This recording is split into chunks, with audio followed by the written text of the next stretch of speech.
وبركاته. الحمد لله والصلاة والسلام على رسول الله أما بعد. أعوذ بالله من الشيطان الرجيم. اتقوا الله حق تقاته ولا تموتن إلا وأنتم مسلمون. கண்ணியத்துக்குரிய சகோதரர்களே, தாய்மார்களே, பெற்றோரும் பிள்ளைகளும் என்ற தொடரில் பெற்றோர்கள் தங்களுடைய பிள்ளைகளுக்கு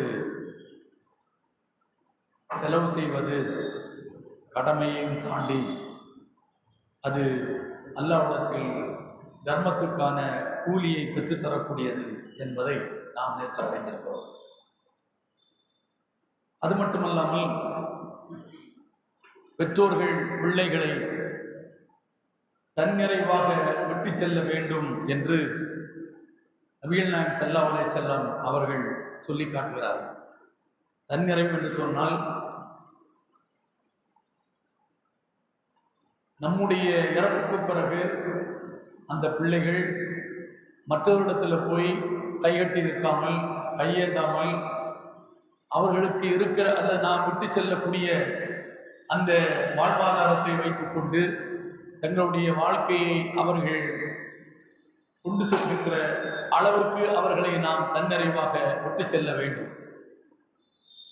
இதற்கு நபிகள் நாயகம் ஸல்லல்லாஹு அலைஹி வஸல்லம் அவர்கள் காலத்தில் நடந்த ஒரு நிகழ்ச்சியை இங்கு நாம் குறிப்பிட கடமைப்பட்டிருக்கிறோம். சஅத் இப்னு அபி வக்காஸ் அவர் கான ரசூலுல்லாஹி ஸல்லல்லாஹு அலைஹி வஸல்லம் யஊதுனி ஆம ஹஜ்ஜத்தில் வதா, ஹஜ்ஜத்துல் வதா என்ற அந்த இறுதி ஹஜ்ஜு, அதாவது அதுக்கு பிறகு நபிகள் நாயகம் ஸல்லல்லாஹு அலைஹி வஸல்லம் அவங்க இல்லை. ஹிஜ்ரி 9 ஹஜ்ஜு செய்கிறாங்க, ஹிஜ்ரி 10 அவங்க இறந்து போயிடுறாங்க. அப்போ இதுதான் என்ன கடைசி ஹஜ் அவங்க செய்தது. அந்த இறுதி ஹஜ்ஜு செய்த அந்த ஆண்டில் சஅத் இப்னு அபி வக்காஸ் அவர் நோய் விட்டார். நோய் விசாரிப்பதற்காக வேண்டி நபிகள் நாயகம் ஸல்லல்லாஹு அலைஹி வஸல்லம் சஅதுடைய வீட்டுக்கு வருகின்றார்கள். அப்படி வந்தபோது சஅத் இப்னு அபி வக்காஸ் அவர்கள் நபியை பார்த்து பேசுகின்றார்கள். இன்னி கது பலக பி மினல் பஜா வ அனது மாலிம் வலா ஏரிசுனி இல்ல பனத்துன் அஃப அத்தஸத்தகு பி சுல்ஸை மாலி. அல்லாஹ்வின் தூதரே, எனக்கு கடுமையான உடம்புல அதாவது நோய் இருக்கிறது, நோயினுடைய தாக்கம் கொடுமையான வலியா இருக்குது. அப்படின்னா அந்த நோயிலிருந்து அவர் மீண்டு வருவது என்பது ஒரு மிகப்பெரிய சந்தேகத்துக்குரியதுங்கிற கோணத்தில் நபியிடத்தில் சஅத் இப்னு அபி வக்காஸ் சொல்ல. ஏன்னா நோயில மாட்டிக்கொண்டவர்களுக்கு தான் தெரியும் அந்த நோயினுடைய கடுமை, வேதனை, அது அவங்களுக்கு தான் தெரியும். வெளியிலிருந்து பார்க்கிறவங்களுக்கு என்ன, ஓ சரி பரவாயில்ல அப்படிங்கிற மாதிரி நம்ம கடந்து போயிடும். அப்படிப்பட்ட ஒரு வலி பொறுக்க முடியாத ஒரு நோயில சஅத் இப்னு அபி வக்காஸ் என்ன செய்றாரு, மாட்டிக்கிறாரு. அப்போ அந்த மாதிரி ஒரு சூழல் எனக்கு இருக்குது அப்படின்னு சொல்லிட்டு, எனக்கு ஒரே ஒரு பெண் குழந்தை தான் இருக்கிறாள், ஆதலால் என்னுடைய சொத்துல நான், அவர் கேட்கிறார், என்னுடைய சொத்தில் 3/2 பங்கை நான் சதக்கா செய்து விடலாமா, தர்மம் செய்து விடலாமா என்று கேட்கிறார். ஏன்னா எனக்கு வாரிசே ஒண்ணுதான் இருக்கு, ஒரு பொம்பளை பிள்ளை தான். இப்போ எனக்கு ஒரு 10 லட்ச ரூபாய் இருக்குன்னு வைங்க, அல்ல ஒரு 30 லட்ச ரூபாய் இருக்குன்னு வைங்க, 20 லட்ச ரூபாயை நான் அல்லாஹ்வுடைய பாதையில நான் தர்மமா கொடுக்கலாமா அப்படின்னு சொல்லி அவர் கேட்கிறார். அப்ப நபிகள் நாயகம் ஸல்லல்லாஹு அலைஹி வஸல்லம் சொல்றாங்க, இல்ல கூடாது அப்படிங்கிறான். தர்மம் தானே, நபி அவங்க நினைச்சிருக்கிறான், சரி பரவாயில்ல அல்லாஹ்வுடைய பாதையில கொடுக்குற, கொடுத்துரு, உனக்கு அதற்கான நன்மை என்ன செய்யும், கிடைக்கும் என்று நபிகள் நாயகம் ஸல்லல்லாஹு அலைஹி வஸல்லம் அதை சொல்லியிருக்கலாம். அப்படி அதை சொல்லிவிட்டு கடந்து போயிருக்கலாம். ஆனா நபிகள் நாயகம் ஸல்லல்லாஹு அலைஹி வஸல்லம் என்ன செய்யல, விரும்பல, வேண்டான்னு என்ன செய்றாங்க, சொல்றாங்க. அப்போ அவர் யோசிக்கிறார், என்னடா இது, நம்ம தர்மம் செய்யணும் தானே கேட்கிறோம், சொத்துல 3/2 பங்கே தர்மம் செய்யறாம கேட்கிறோம், ஏன் ரசூலுல்லாஹ் வாண்டான்னு சொல்றாங்க அப்படின்னு யோசனை பண்ணிட்டு அதுக்கப்புறம் அவர் சொன்னாரு, அல்லாஹ்வின் தூதரே, குல்து பி ஷத்ர், பாதியான தர்மம் பண்ணலாமா, 30 லட்ச ரூபாயில 15 லட்ச ரூபாயாவது நான் தர்மம் பண்ணலாமா அப்படின்னு சொல்லி கேட்கிறாரு.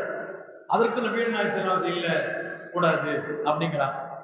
ஒரு 15 லட்ச ரூபாய் அந்த பொருளுக்கு போதும், மீதி 15 நான் அல்லாஹ்வுடைய பாதையில் நான் தர்மம் பண்றேன் அப்படிங்கிற அர்த்தத்துல அவர் என்ன செய்றாரு கேட்கிறாரு. அதற்கு ரசூலுல்லாஹ் என்ன செய்யல, அனுமதிக்கல, அதெல்லாம் கூடாது அப்படின்னு சொல்லிடுறாரு. உடனே அந்த சஅத் இப்னு அபீ வக்காஸ் அவர் கேட்கிறார், அஸ்ஸுலுசு மூணுல ஒரு பங்காவது நான் தர்மம் பண்ணலாமா?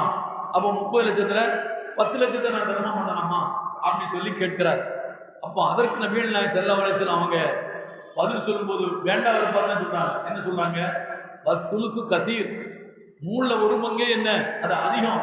நீ தர்மம் பண்ணுவதில்ல 30 லட்சத்துல 10 லட்சம் நீ தர்மம் பண்றதுங்கிறது அது அதிகம் அப்படின்னு சொல்லிட்டு இன்னொரு இடத்துல அவ் கபீர், அது பெரிய விஷயம் அப்படிங்கிறாங்க. கசீர்னு சொல்றாங்க, கபீர்னு சொல்றாங்க. பெரிய விஷயம் அதே அதிகம் அப்படின்னு சொல்லி நபிகள் நாயகம் ஸல்லல்லாஹு அலைஹி வஸல்லம் சொல்றாங்க. சொல்லிட்டு சொல்றாங்க, அப்போ இதுக்கு தான் என்ன செய்றாங்க, அனுமதிக்கிறாங்க. மூணுல ஒரு பங்குக்கு தான் நீ தர்மம் செய்யலாம், அதே பெரிய விஷயம், அதே அதிகம் அப்படின்னு சொல்லிட்டு அல்லாஹ்வுடைய தூதர் சொல்றாங்க, இன்னக்க அன் ததர வரசத்தக்க அக்னியா கைரு மின் அன் ததரகும் ஆல்லதன் யதகஃபஃபூன அன்னாஸ் அப்படின்னு சொல்றாங்க. என்ன சொல்றாங்கன்னு சொன்னா, நீ உன்னுடைய இறப்புக்கு பிறகு உன்னுடைய சந்ததியை மக்களிடத்துல போய் கையேந்து நிலையில் விட்டு விடுவதை விட மூணுல 2 பங்கையாவது நீ அவர்களுக்கு விட்டு செல்வது அது சிறந்தது என்று நபிகள் நாயகம் ஸல்லல்லாஹு அலைஹி வஸல்லம் சொல்றாங்க. ஏன்னா நீ சம்பாதிச்சதுதான், அந்த புள்ளை யாருக்கு பிறந்தது? உனக்கு பிறந்தது. நீ எல்லாத்தையும் உனக்கு இருக்கிற அதிகாரத்தை பயன்படுத்தி நான் சம்பாதிச்சது, நான் சொத்து, என்னுடைய சொத்து அப்படின்னு சொல்லி நீ தர்மம் பண்ணிட்டு நீ பேசாம போயிட்டு வையே, நீ மண்டைய போட்டதுக்கு அப்புறம் அந்த புள்ள உன்னுடைய பையன் அவங்க என்ன செய்வாங்க, அடுத்த இடத்துல போய் கையை நீட்டிக்கணுமா? அதுக்கு யார் காரணம்? பெத்தவன் தான் காரணம். அப்போ அந்த நிலையில நீங்க என்ன செய்யக்கூடாது, பிள்ளைகளை விடக்கூடாது. ஓரளவுக்கு தன்னிறைவாகத்தான் என்ன செய்யணும், இருக்குதா இருந்தா தான், இல்லை என்பது இல்லை, அவ்வளவுதான். இல்லை என்பது நீ கட்டாயமா எப்படியாவது கடமைட்டாவது சொத்தை பத்தை வாங்கி எழுதி வச்சுட்டு தான் போகணும் அப்படிங்கிறது அல்ல. இருக்கும்போது நீ என்ன செய்யணும், அந்த வாரிசுகளுக்கு அந்த சொத்து போய் சேரணும் என்கிற அந்த அடிப்படையில மூணுல ஒரு பங்கு வேண்டும் என்றால் என்ன செய்யலாம், தர்மம் செய்து கொள்ளலாம். அதைத்தான் என்ன சொத்துரிமையிலே வசியத்துன்னு சொல்லி அல்லாஹ் திருக்குர்ஆன்ல 4ஆம் அத்தியாயத்துல 11, 12, 179ஆம் வசனத்துல இந்த வசியத்துங்கிறத சொல்லலாம். என்ன வசியத்து? சொத்துக்குரிய நான் மண்டை போட்டேன்னு வைங்க, அப்போ எனக்கு சில நன்மையான காரியங்கள் நல்லவர்கள் என்னுடைய கணக்கில் நன்மை சேரணும் அப்படின்னு சொல்லி சொன்னா, நான் மண்டை போட்டாச்சுன்னா சேராது. நான் மண்டை போட்டாச்சுன்னு வைங்க, என் வாரிசுகள் எல்லாரும் என் சொத்தை என்ன செய்வாங்க, பங்கு வச்சு ஈதாச்சார பிரகாரம் எடுத்துருவாங்க, அவங்க வேலையை பார்த்து போயிடுவாங்க. அப்போ அதுக்கு நான் என்ன செய்யணும், உயிரோடு இருக்கும்போதே அதுல இருந்து ஒரு தொகையை அல்லாஹ்வுக்காக நான் என்ன செய்யணும், வசியத்தை செய்யணும். ஒரு தொகை என்பது 3ல் 1 தான். ஒரு தொகை என்பது 3ல் 1 பங்கு வரைக்கும் என்ன செய்யலாம், வசியத்தை செய்யலாம். அதாவது இப்ப அதான் என்ன செய்றாங்க, உயில் அப்படின்னு சொல்லி சொல்றாங்க. உயிரோடு இருக்கும்போதே என்னுடைய சொத்து ஒரு 30 லட்ச ரூபாய்க்கு இருக்கு, அதுல 10 லட்ச ரூபாய் மதிப்புள்ள இந்த சொத்தை என்னுடைய கண்ணுக்கு பிறகு இந்த ஸ்தாபனத்துக்கு அல்ல இந்த பள்ளிக்கு அல்ல இந்த நிர்வாகத்துக்கு அல்ல இந்த மதரசாவிற்கு அல்ல இந்த பொதுமக்களுக்கு நான் என்ன செய்கிறேன், வசியத்தாக நான் எழுதி வைக்கிறேன். அது அவர்களுக்கு தான் சொந்தம், அவர்கள் அதை பயன்படுத்திக் கொள்ள வேண்டும், அதற்கும் என்னுடைய வாரிசுக்கும் எந்த சம்பந்தம் இல்லை என்று நான் அதை உயில் எழுதி அதை பத்திரப்பதிவில் நான் பதிவு செய்து என்ன செய்யலாம், வைத்துக் கொள்ளலாம். மண்டையை போட்டதுக்கு அப்புறம் அந்த டாக்குமெண்ட் பேசும்.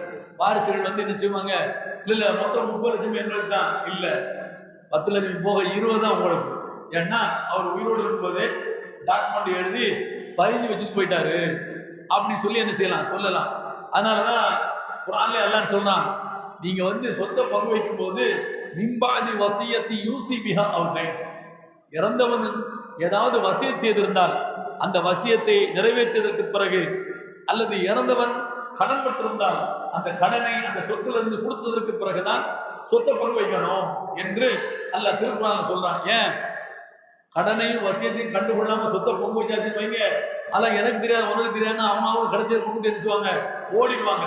அப்ப அப்பப்பட்ட கடன் அம்மாப்பட்ட கடன் அது யார் நிறைவேற்றுவது? அப்ப அவங்களுடைய சொத்து தானே, அதுல இருந்து கொடுத்துட்டு தான் வசியத்தை நிறைவேற்றதுக்கு பிறகுதான் மீதி என்ன செய்யணும், அவங்க பங்கு வைக்கணும் என்று அல்லாஹ் குர்ஆன்ல என்ன செய்யறான், வாரிசுரிமை சட்டத்தை தெளிவா சொல்லி காட்டுறான். அந்த அடிப்படையில் தான் நபிகள் நாயகம் ஸல்லல்லாஹு அலைஹி வஸல்லம் என்ன செய்றாங்க, இதை சொல்றாங்க. இந்த வசியத்தும் கூட யாரு சொத்துக்கு வாரிசாவார்களோ அவர்களுக்கு எழுதக்கூடாது. அந்த நபிகள் நாயகம் ஸல்லல்லாஹு அலைஹி வஸல்லம் என்ன செய்றாங்க, அதை தடுக்கவும் செய்யறாங்க. லா வசியத்தை லி வாரிஸ், நான் என்னுடைய சொத்துல என் பிள்ளைகளுக்கு மூணுல ஒரு பங்கு என்ன உயிரோடு இருக்கு நான் எழுதி வைக்க முடியுமா? எழுதி வைக்க முடியாது. வாரிசுக்கு வசியத்து கிடையாது. ஏன்? நான் மண்டையை போட்ட ஆட்டோமேட்டிக்கா அவங்களுக்கு என்னென்ன கிடைக்க போகுது. நான் மண்டையை போட்ட யாருக்கு கிடைக்காதோ அவர்களுக்கு நாம என்ன செய்யணும், கிடைக்க வைக்கணும். நான் தான் என்னுடைய சொத்துல இருந்து கொடுக்கணும். நான் கொடுத்தா தான் அவங்களுக்கு கிடைக்கும். அதுக்கு தான் இந்த வசியம். யாருக்கு ஆட்டோமேட்டிக்காக அல்லாஹ் இவ்வளவு இவ்வளவு இவருக்கு இவ்வளவு என்று எழுதி வைத்தானோ அது அவங்களுக்கு கட்டாயம் போய் சேர்ந்துடும். யாருக்கு என்னுடைய சொத்துல இருந்து போய் சேராதோ அவர்களை கண்டறிந்து நான் தான் என்ன செய்யணும், எழுதி கொள்ள வேண்டும். அதுக்கு தான் என்ன வசியத்தை என்று அல்லாஹ் என்ன செய்யறான், திருக்குறான் சொல்லி காட்டுறான். அந்த அளவை தான் இந்த ஹதீஸ்லயும் நபிகள் நாயகம் சொல்றாங்க, நீ தர்மம் பண்றதா இருந்தா பண்ணிக்க, ஆனா மூணுல ஒண்ணுங்கிறது போதும், அதுக்கு மேல வேண்டாம். ஏன்? நீ பால் என்னுடைய சொத்து என் சம்பாத்தியம் சொல்லி நீ தர்மம் பண்ணிட்டு போயிட்டேன்னு கடைசியில் அவங்க பிச்சைக்காரங்களா என்ன செய்வாங்க, இருப்பாங்க. அந்த பெரிய குற்றத்துக்கு நீ பெற்றவங்க ஆளாயிரக்கூடாது என்பதற்காக வேண்டி அல்லாஹ்வுடைய தூதர் என்ன செய்றாங்க, தன்னிறைவாக நம்முடைய சந்ததிகளை விட்டு செல்ல வேண்டும் என்று சொல்லி நபிகள் நாயகம் ஸல்லல்லாஹு அலைஹி வஸல்லம் செய்றாங்க, சொல்லி காட்டுறாங்க. புகாரில 1295 ஹதீஸாக இடம்பெற்றிருக்கிறது. அடுத்தது முஸ்லிமில 1817 ஹதீஸாக இது சௌபான் என்கிற ஒரு தோழர் அறிவிக்கின்றார். நபிகள் நாயகம் ஸல்லல்லாஹு அலைஹி வஸல்லம் அவர்கள் குடும்பத்தார்களுக்கு செலவிடுவதையே ஆரம்பமாக கூறினார்கள். நம்ம ஏற்கனவே நேற்று அதில் சொன்னோம், குடும்பத்தார்களுக்கு செலவழிப்பது மிகப்பெரிய பெரிய சொர்க்கத்தை நேரடியாக பெற்றுத்தரக்கூடிய, அல்லாஹ்வின் பாதையில் போரிட்டு வெட்டுப்பட்டால் கேள்வி வணக்கின்றி சொர்க்கத்துக்கு போகக்கூடிய அந்த நல்லறத்தை விட தன்னுடைய குடும்பத்தில் உள்ள பிள்ளைகளுக்கு, குடும்பத்தில் உள்ள மனைவி, தாய், பெற்றோர்களுக்கு செலவழிவது என்பது அதை விட சிறந்தது என்று நபிகள் நாயகம் ஸல்லல்லாஹு அலைஹி வஸல்லம் அவர்கள் சொன்னதை நாம் என்ன செய்தோம், நேற்று கேட்டோம். இன்றைக்கு நபிகள் நாயகம் ஸல்லல்லாஹு அலைஹி வஸல்லம் அவங்க சொல்லி காட்டுறாங்க. என்னன்னு சொன்னா, தம் சின்னஞ்சிறு பிள்ளைகளுக்கு செலவிடுகின்றவரை விட அதிக நற்பலன் அடைந்து கொள்ளும் மனிதர் யார் என்று நபிகள் நாயகம் ஸல்லல்லாஹு அலைஹி வஸல்லம் கேட்கிறாங்க. சின்னஞ்சிறு குழந்தைகளுக்கு செலவிடக்கூடிய மனிதனை விட அல்லாஹ்விடத்தில் அதிகமான பலனை பெறக்கூடியவன் வேற யார் இருக்க முடியும்? அவன் தான் என் நபிகள் நாயகம் சொல்றாங்க. அவர்தான் தம் பிள்ளைகளை சுயமரியாதையோடு வாழச் செய்கிறார், அல்லது அவர்கள் மூலம் அல்லாஹ் அவர்களுக்கு உதவி செய்கிறான், அவர்களை தன்னிறைவுடன் வாழச் செய்கிறான் என்று நபிகள் நாயகம் ஸல்லல்லாஹு அலைஹி வஸல்லம் சொன்னதாக சௌபான் ரலியல்லாஹு அன்ஹு அறிவிக்கிறாங்க. அஃதலு தீனாரின் யுன்ஃபிகு ரஜுல் தீனாருன் யுன்ஃபிகு அலா இயாலிஹி, சிறந்த அதாவது செலவு எது என்று சொன்னால் ஒருவன் தன் குடும்பத்துக்கு செலவழிப்பது. அடுத்து வதீனாரும் யுன்ஃபிகு ரஜுலு அலா தாபத்தி ஃபி சபீலில்லாஹ் வதீனாரும் யுன்ஃபிகு அலா அஸ்ஹாபி ஃபி சபீலில்லாஹ் என்று அடுத்தடுத்து நபிகள் நாயகம் ஸல்லல்லாஹு அலைஹி வஸல்லம் சொல்லிவிட்டு சொல்கின்றார்கள். பதா பில் அயால், முதல்ல குடும்பத்திலிருந்து என்ன செய்றாங்க, செலவை சொல்ல ஆரம்பிக்கிறாங்க.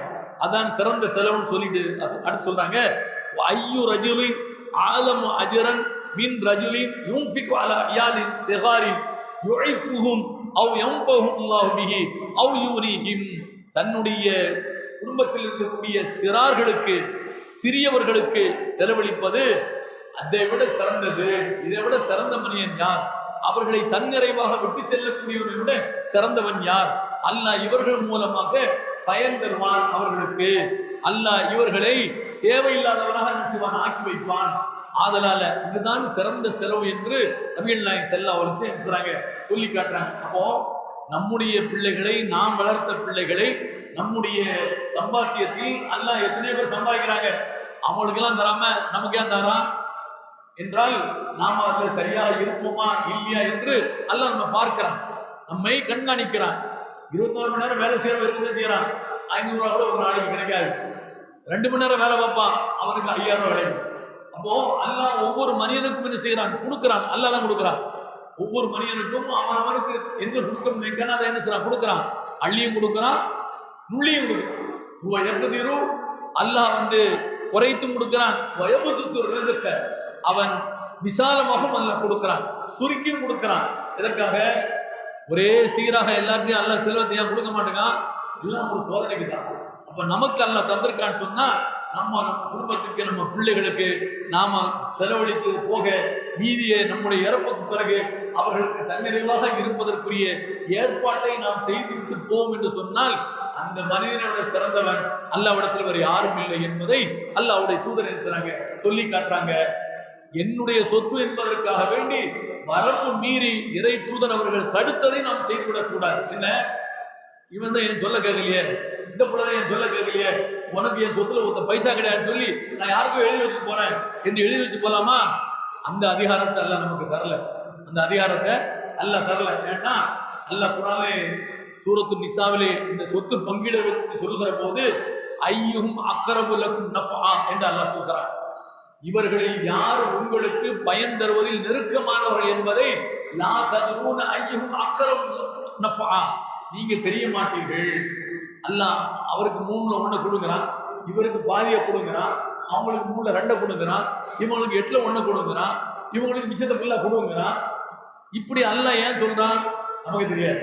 அல்லாஹ் கொடுக்குறான், சொத்துல கொடுத்துடணும். இவர்களில் யார் உங்களுக்கு பயன் தருவார்கள், யார் பயன் தர மாட்டார்கள் என்று நமக்கு தெரியுமா? நம் கண்ணுக்கு பின்னால என்ன நடக்குங்கிறது நமக்கு தெரியுமா? அடுத்த நிமிஷம் என்ன நடக்குன்னு நமக்கு தெரியாது. நல்லா இருப்போம், அடுத்த நிமிஷம் படுத்துருவோம், நல்லா இருப்போம், அடுத்த நிமிஷம் போய் சேர்ந்துருவோம். அப்ப இது உங்களுக்கு தெரியாது. நீங்க நினைச்சுக்கிட்டு இருப்பீங்க நம்ம பிள்ளைதான் என்ன, நம்ம பொம்பளை பிள்ளைதான் நம்மளை வந்து பாதுகாக்க நினைச்சுட்டு இருப்பீங்க. கடைசியில் அந்த பொம்பளை பிள்ளை நம்மளை அம்போன்னு விட்டு போயிடும். இவன் தருதலையா இருக்கு, நம்மளை கண்டுக்கிடவே மாட்டேங்க அப்படின்னு சொல்லி நம்ம நினைச்சு நம்ம பொம்பளை பிள்ளைக்கு என்ன செய்வோம், எல்லாத்தையும் எழுதி வச்சிருவோம். கடைசியில பார்த்தா பொம்பளை பிள்ளை அவன் வீட்டுக்காரன் புள்ள குட்டின்னு சொல்லி போயிடும். நாம இருக்கதே அந்த வீட்டுல படுத்துருவோம். கடைசியில் நம்ம நீ பிள்ளைக்கு எழுதி வச்சு இல்ல அவன் பிள்ளை வச்சு பார்த்துக்கணும் அவன் நினைச்சு போயிடும். நமக்கு தெரியாது. அல்ல ஆம்பளை பையனுக்கு எழுதி வச்சிருவோம், பொம்பளை பிள்ளைய கண்டுக்கிடாம விட்டுருவோம். கடைசியில பார்த்தா பொம்பளை பிள்ளை தான் வந்து நிற்கும். ஆம்பளை பையன் சொத்து கிடைச்சுன்னு சொல்லி விட்டுட்டு என்ன அம்மோடு ஓடிடுவான். ரெண்டும் நடக்க வாய்ப்பு இருக்கு, ரெண்டுமே நடக்க வாய்ப்பு இருக்கு. நமக்கு தெரியாது. அல்லாஹ் சொன்ன பிரகாரம் போயிட்டுன்னு வைங்க, இந்த பஞ்சாயத்தே கிடையாது. அல்லாஹ் சொன்ன பிரகாரம் இப்படி நடந்துக்கிட்டுங்க என்று சொன்னால் எந்த பஞ்சாயத்து கிடையாது. அல்லாவே நீ சொன்ன, உன்னை நம்பி நீ காட்டிய அடிப்படை இறைத்தூர் சொன்ன வழி நான் செய்துட்டேன், நீனே எனக்கு போதுமானு சொன்னா அல்லாஹ்வுடைய கட்டளைக்கு கட்டுப்பட்டு நடந்த ஒரு காரணத்துக்காக அல்லாஹ் நமக்கு என்ன செய்வான், ஒரு பொறுப்பாளனை அல்லது ஒரு வழியை, நமக்கு ஒரு உதவியை அல்லாஹ் நிச்சயமா என்ன செய்வான், ஏற்படுத்துவான். அந்த மாதிரியான நிற்கதியான காலங்கள்ல நிச்சயமா அல்லாஹ் ஏற்படுத்தி தருவான். எப்போ அவனுடைய சொல்லுக்கு செவிசாய்த்தார், அல்லாஹ்வுடைய தூதருடைய வழிகாட்டுதலை நாம் நடைமுறைப்படுத்தினால் நிச்சயமாக அல்லாஹ் என்ன செய்வான், நமக்கு செவிசாய்ப்பான் என்பதை இந்த செய்தியில நமக்கு நபிகள் நாயகம் ஸல்லல்லாஹு அலைஹி வஸல்லம் சொல்லி காட்டுறாங்க. அடுத்து அந்த பிள்ளைங்களை வந்து நாம வளர்க்கிறோம்ங்கிற பேர்ல நான் ஏற்கனவே சொன்னதுதான், அவர்களுக்கு சொல்ல வேண்டியவர்களை சொல்லிக் கொடுக்க வேண்டும், காட்ட வேண்டியவர்களை காட்டு கொடுக்க வேண்டும், தடுக்க வேண்டியவர்களை நாம் தடுக்க வேண்டும். அப்படி இல்லைன்னு வைங்க, நாளை அந்த பிள்ளைங்க நமக்கு எதிராக அல்லாஹ் வந்து என்ன செய்யும், சாட்சி சொல்லும். அது அல்லாஹ் குர்ஆன்ல 33ஆம் அத்தியாயம் 66, 67, 68ஆம் வசனத்துல சொல்லி காட்டுகின்றான். யௌம துகல்லபுஹும் வுஜூஹும் ஃபின்னார் யகூலூன யா லைதனா அத்தஅனா அல்லாஹ வ அத்தஅனா ரசூலா ரப்பனா இன்னா அத்தஅனா சாதத்தனா வ குபராஅனா ஃபஅதல்லுன சபீலா ரப்பனா ஆத்திஹிம் லஅஃபைனி மினல் அதாப் வலஅன்ஹும் லஅனன் கபீரா அப்படின்னு சொல்லி இந்த வசனத்துல அல்லாஹ் சொல்லி காட்டுறான். என்ன சொல்றான்னா, நாளை சில முகங்கள் நரகத்தில் போட்டு புரட்டி எடுக்கப்படும். நரகத்தில் போட்டு எப்படி ஷவர்மா தீயில சுடுறோமோ, எப்படி பகம நம்ம தீயில வாட்டி நம்ம வாய்க்கு ருசியா எப்படி நம்ம சாப்பிடுறோமோ, இது மாதிரி மனிதன் நரகத்தில் போட்டு உருட்டி எடுக்கப்படுவான். அந்த முகம் அந்த உடம்புக்கு சொந்தக்காரனுடைய முகம் என்ன செய்ய நரகத்துல போட்டு வறுத்தெடுக்கப்படும். அப்படி வறுத்தெடுக்கப்படுகிற போது அந்த மனிதன் சொல்லுவான், ஐயையோ யா லைதனா அத்தஅனா அல்லாஹ வ அத்தஅனா ரசூலா, நாங்கள் அல்லாஹ்வுக்கும் அல்லாஹ்வுடைய தூதருக்கும் கட்டுப்பட்டிருக்க வேண்டுமே என்று என்ன செய்வார்கள், சொல்வார்கள். அந்த குற்றவாளிகள் அல்லாஹ்ட்ட இப்படி என்ன செய்வாங்க, சொல்லுவாங்க. அதோடு இன்னும் சொல்லுவாங்க, ரப்பனா ஆத்திஹும் தஅஃபைனி மினல் அதாப் வல்அன்ஹும் லஅனன் கபீரா. அதோடு என்ன சொல்வாங்கன்னு சொன்னா, இவர் ரப்பனா இன்னா அத்தஅனா சாதத்தனா வ குபராஅனா ஃபஅதல்லுன சபீலா, அல்லாஹ்வே நாங்க இந்த பெரியவங்களுக்கு, எங்களுடைய முன்னோர்களுக்கு, எங்களுடைய பெற்றோர்கள் சொன்னதற்காக அப்படிதான் நாங்க இப்படிலாம் இருந்துட்டோம். அல்லாஹ் சொன்ன மாதிரி நாங்க இருக்கல, அல்லாஹ்வுடைய தூதர் சொன்ன மாதிரி நாங்க இருக்கல. ஆதலால அவர்களுக்கு 2 மடங்கு வேதனையை கொடு. யாருக்கு? நாங்க இந்த மாதிரி கெட்டு போறதுக்கு யார் காரணமா இருந்தார்களோ அந்த பெற்றவங்களுக்கு அல்ல அந்த முன்னோர்களுக்கு 2 மடங்கு வேதனையை கொடு. நாங்க இந்த மாதிரி நரகத்துக்கு வந்து இவ்வளவு வேதனைப்படுவதற்கு காரணமே அவங்க தான் என்று அல்லாஹ் பிரார்த்தனை செய்வார்கள் என்று அல்லாஹ் சுப்ஹானஹு வ தஆலா 33ஆம் அத்தியாயம் 66, 67, 68ஆம் வசனத்தை அல்லாஹ் சொல்லி காட்டுறான். அப்ப நாம சரியான பாதையை நம்முடைய பிள்ளைகளுக்கு காட்டவில்லை என்று சொன்னால் அந்த பிள்ளைங்க வழிதவறி போய் வழிகட்டு போய் நாளை அவர்களுடைய இறப்பு நேர்வழி இல்லாமல் தவறான வழியில நடந்து அவங்க கெட்டவர்களாக நரகத்துக்குள்ளாக போனால் அங்க போய் என்ன செய்வாங்க, அல்லாஹ் என்ன செய்வாங்க, சொல்லுவாங்க, அல்லாவே என்ன பெத்தவங்க எனக்கு சரியான சொல்லி தரல, அவங்களுக்கு எங்களுக்கு தக்க மாதிரி 2 மடங்கு வேதனை கொடுன்னு என்ன செய்வாங்க, அல்லாஹ்ட்ட கேட்பாங்க. அந்த நிலைக்கு நாம் ஆளாய் விடக்கூடாது. அதனால நாம சொல்ல வேண்டியது நம்முடைய பிள்ளைகளுக்கு, நம்முடைய வாரிசுகளுக்கு நாம சொல்ல வேண்டிய கடமையும் பொறுப்பும் இருக்கிறது. ஏற்பதும் மறுப்பதும் அது அவர்களை பொறுத்தது. நாளைக்கு நீ சொன்னியா என்று அல்லாஹ் கேட்கிற போது நான் சொன்னையா அல்ல, அதை அவன் எடுத்துக்கல, நான் சொன்னையா அல்ல, அந்த பிள்ளை எடுத்துக்கல அப்படின்னு சொல்லி சொன்னா அதுக்கும் அல்லாஹ் அவர்களுக்கும் அல்லாஹுக்குமான விஷயம். அது அல்லாஹ் என்ன செய்வான் பார்த்துக்கிடுவான். ஆனா நம்ம பொறுப்புல இருந்து நம்ம என்ன செய்யறோம், தப்பிச்சிடறோம், நம்மை காத்துக் கொள்கிறோம் என்பதை இந்த வசனம் நமக்கு உணர்த்துகின்றன. இன்ஷா அல்லாஹ் நாளை